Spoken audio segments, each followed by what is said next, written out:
Nu kadua nur iqbal.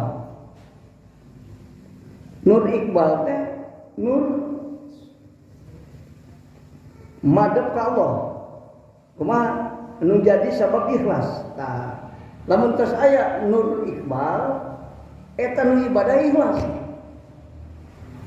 Jadi ku Allah didatangkeun deui nur, jadi ikhlas. Tadina ma'asyur amanan can ikhlas.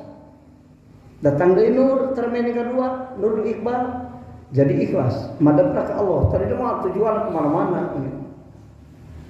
Ngan amalna geus seueur. Tah kitu eta nur iqbal disebut.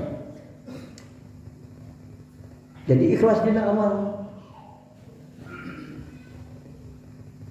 Jadi nur iqbal mah matak nimbulkeun tingkah teh anu ikhlas. Jadi mikireun terus kemari, mun sedekah seueur teh hayang beuki beunghar. Tah, atanapi hayang katanghar ku batur. Eta kakaran nur intibah. Ayeuna mikir, wah kudu ikhlas ya, teu ikhlas mah cenah keur ngaji. Syarat ditarima amal teh ikhlas.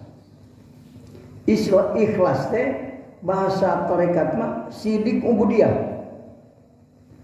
Bahasa tarekat teh kan lamun amal teh ikhlas teh disebutna cacat ubudiyah.